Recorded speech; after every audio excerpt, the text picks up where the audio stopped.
노래방에서 쓰러진 그 남성에 대해서 본인이 스스로 119에 신고를 한 그 대담함이 어디서 나오느냐? 그건 대담함이 아니에요. 자기가 원해서 119에 신고를 한 게 아니라고요. 이 사건에 대해서 범행 동기가 그저 내가 사람을 좀 죽이고 싶어서 이런 정도 가지고는 이 사건을 이해하기가 힘들다는 거예요. 자, 한번 생각해 보세요. 남자하고 여자가 갔는데 여자 죽었다. 그럼 남자 그 바로 안 잡겠어요? 남자하고 여자가 들어갔는데 남자 죽었다. 그러니까 느슨하게 한 거다는 얘기예요. 소위 얘기해서 동상이몽이었다. 하나는 뭔가 좀 다른 관계를 기대했고, 또 하나는 너는 이제 죽었다. 내가 쳐놓은 그 덫에 걸려 들어오고 있다. 우리나라 같이 이렇게 뭐 할 때마다 이렇게 문제가 나는 그런 나라가 없거든요. 진상 공개 조건은 간단해야 된다. 살인죄 이상의 범죄는 전부 다 금지한다. 딱 간단하게 해야 돼요. 그 해당되는 범인의 여자 얼굴이 이쁘다, 어떻다라고 하는 이런 거 가지고 대단히 천박한 그런 논쟁을 계속하고 있다는 거예요. 우리 사회가 상당히 미성숙하다. 일반적인 살인범하고 비교했을 때 수법을 좀 정교한 거는 어떤 유형이라고 좀 생각하세요?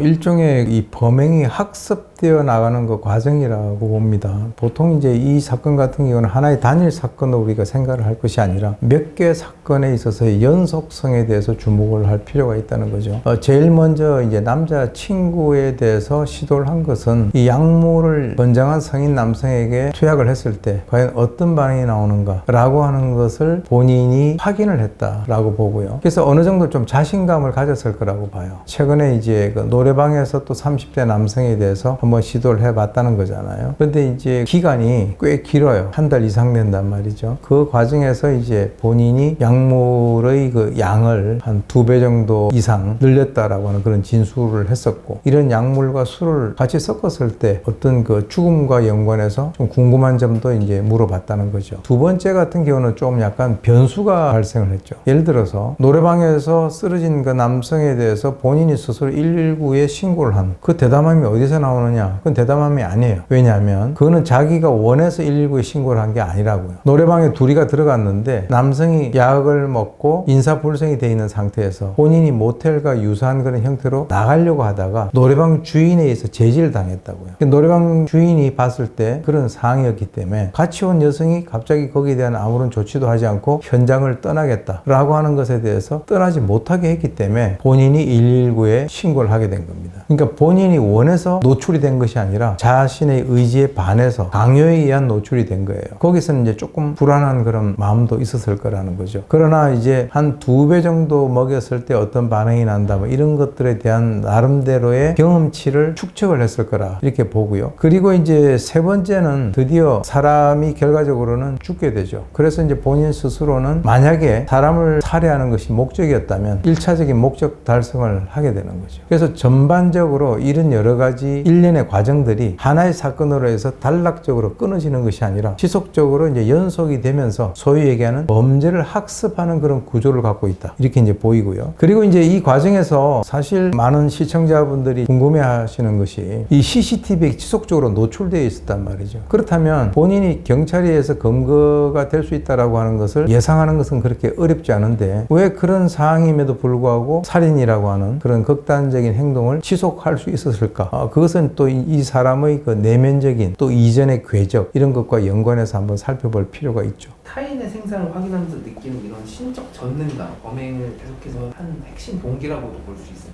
이번 사건에 있어서 가장 그 의문점은 왜 그랬을까? 그렇게 해서 취할 수 있는 이득이 과연 뭘까? 그게 금전적인 것일까? 아니면 남성에 대한 혐오일까? 이런 여러 가지 의문점들이 꼬리를 물고 나왔죠. 근데 이제 이것을 우리가 분석을 하기 위해서는 이 사람이 이전의 궤적에 대해서 한번 살펴볼 필요가 있다는 거죠. 정확하게 이 여성의 가정 환경이라든가 이런 것은 나오지는 않았는데 추정컨대 그렇게 썩 좋은 조건은 아니었을 거라고 봐요. 표면적으로 올라온 것은 중학교를 중퇴했다. 우리나라 같은 경우는 중학교가 의무로 교육을 시키는 그런 기관이에요. 근데 중학교를 중퇴했단 말이죠. 그리고 이제 검정고시를 통해서 또 고등학교를 갔는데 도중에 퇴학을 했다는 거죠. 그럼 도대체 학교가 싫어서 그렇게 했느냐? 아니면 무슨 이유인가? 그는 이 여성의 아주 고질적인 도벽 때문에 그렇다는 거예요. 주위에 있는 많은 사람들이 이 여성에게 손가락질을 하고 SNS상에서의 친구 맺기를 끊고 하는 그런 일들이 발생이 됐다는 거죠. 도벽이라고 하는 것은 도벽을 하려고 하는 사람과 그 피해자를 놓고 본다면 지금 이 사건에 있어서의 가해자 피해자의 여건하고 비슷해요. 물건을 훔치려고 하는 사람은 이미 본인은 그 의도를 갖고 있는데 그 절도 피해를 당하는 피해자 입장에서는 자기 물건이 다른 사람이 가져갈 것이다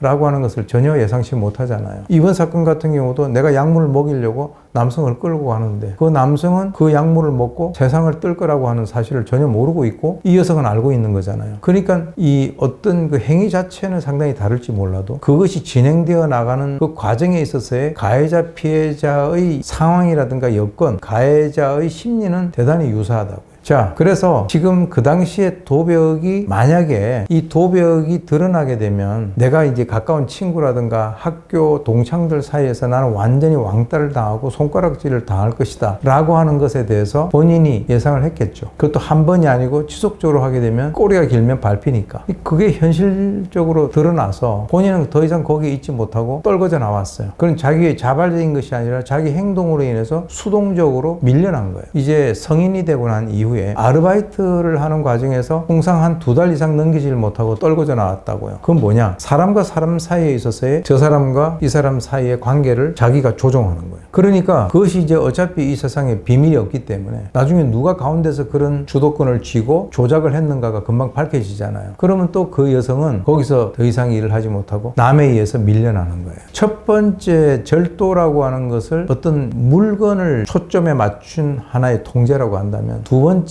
이간질이라고 하는 것은 인간과 인간 사이의 관계를 통제하는 거예요. 그러다가 어떤 유해인지는 모르겠지만 약물을 쓰기 시작합니다. 그 약물을 쓰기 시작하는 것은 인간과 인간 사이에 있어서의 관계가 아니라 바로 자기와 그 피해자 사이에 있어서의 관계로 다시 돌아가는 거죠. 마치 도벽에 있어서 도벽을 하고자 하는 사람과 피해자의 상황과 유사하게 가는 거예요. 그래서 이제 결국은 세 번째는 통제를 하는 것이 인간의 생명에 대한 통제를 하는 거죠. 그것도 첫 번째, 두 번째 같은 경우는 도벽이라든가 이간질은 그것이 드러났을 때 본인이 밀려났지만 이제는 아예 처음부터 자기가 설계를 하고 계획을 해서 원하는 시간과 장소, 상황을 만들어서 피해자를 끌고 와서 결국은 인간 생명에 대한 통제를 한 것이죠. 자, 그렇다면 오히려 주도권을 쥐고 있다라고 하는 그런 어떤 통제에 대한 우월감, 또 뭔가 자기 자신에 대한 어떤 전지전능한, 어떻게 보면 일반인들의 그 입장에서 본다면 전혀 그렇지는 않지만 적어도 본인은 그런 생각을 했을 가능성이 있다는 거예요.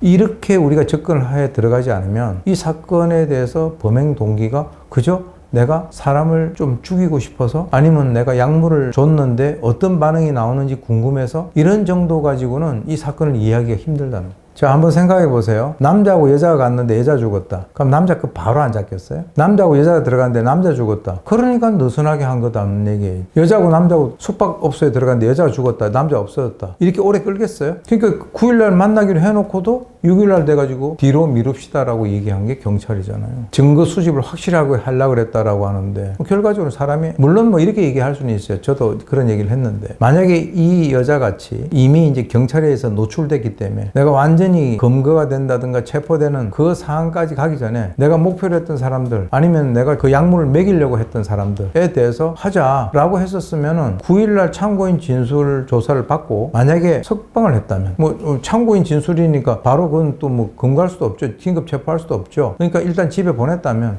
그날 저녁에 이미 만들어놨던 그 대상과 만나가지고 죽였을 가능성도 있어요. 근데 그거는 if지만 그래도 경찰이 만약에 9일날 그 여자를 불렀다면 그렇게 안 할 수도 있는 거지. 공통적으로 노린 취약점이나 특정 상황이 있었다고 혹시 보시는지 좀 궁금해요. 당연히 범인의 입장에서는 자신이 선정할 수 있는 남성은 젊은 남성들. 왜 그러냐면 이 사건에 있어서의 가장 밑바닥에 흐르는 그 기류는 남성과 여성이라고 하는 게 있어요. 그러면 예를 들어서 오빠 오늘 나 진짜 가슴 아픈 일이 있다. 모텔에 가서 술이나 한잔하자. 가죠. 그러니까 그 남성과 여성이 그 2차 살인에 있어서 그 CCTV 찍힌 게 그 오픈됐잖아요. 거기 보면 그 남자는 굉장히 마음이 들떠서 가고 있어. 그리고 이 여성이 자기는 신체 접촉이 싫다라고 그래서 약물을 먹였다라고 하는 그 바로 그 여성이 그 남성의 손을 잡고 이끌고 가고 있어요. 뭐라고 옆에서 계속 얘기를 하면서 그 내용은 들리지 않지만 이 남성은 끌려가는 입장, 여성이 능동적으로 끌고 가는 입장이에요. 그러니까 지금 젊은 남자들 같은 경우는 나라도 그거 따라갔을 거다라고 얘기하는 사람들에게도 솔직한 사람들이죠. 그러니까 어떤 대상을 골랐느냐. 자기가 이미 SNS상에서 얼굴이라든가 이런 걸 막 보이고 그 내용들도 보면은 약간 그 성적으로 유혹을 하는 그런 분위기가 있었단 말이죠. 이미 그 이전에 SNS라든지 이런 것을 봤을 가능성도 배제할 수 없다는 거예요. 그러면 그 남성들의 입장에서는 호기심이 있고 예를 들어서 그 대상이 여자였으면은 전혀 상관이 없는 거죠. 이 여성은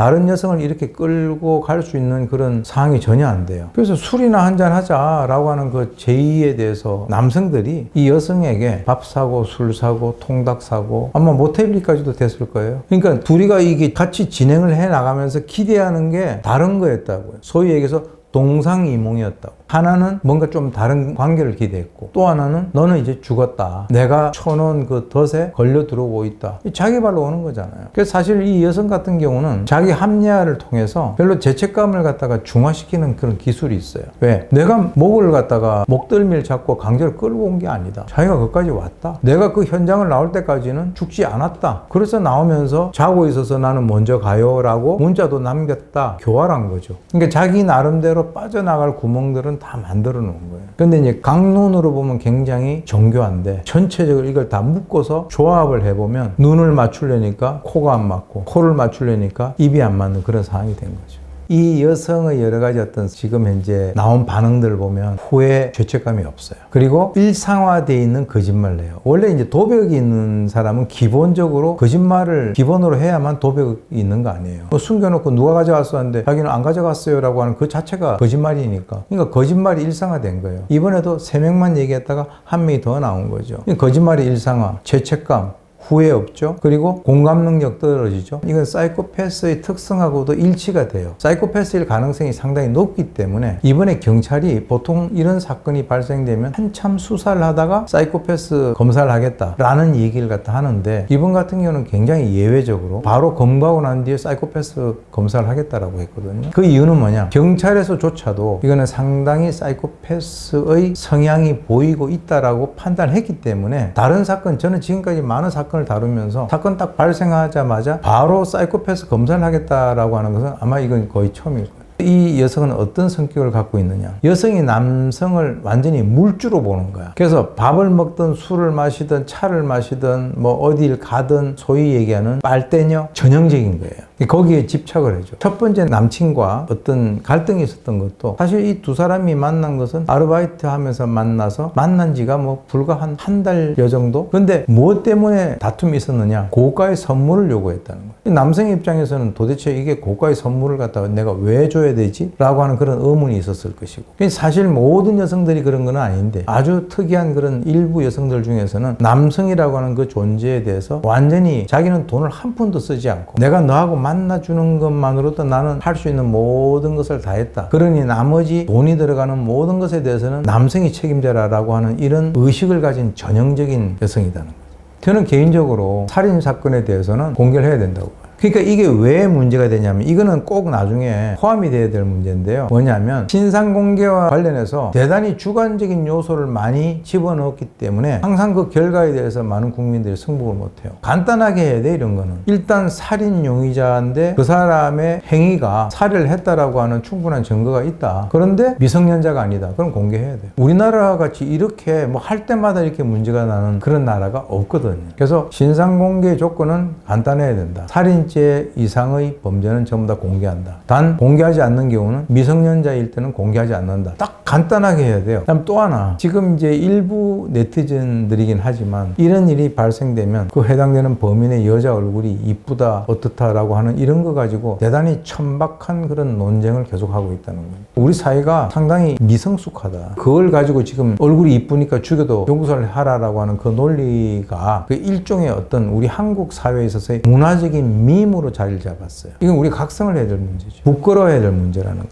사람이 죽었는데 그 가해자의 얼굴을 가지고 자기가 주관적으로 이쁘다, 이쁘면 용서를 해야 된다, 미모가 어떻다, 이런 논란이 있다는 것은 우리 사회가 상당히 성숙되지 못한 그런 사회다라고 하는 것을 그대로 보여주고 있는 것이다.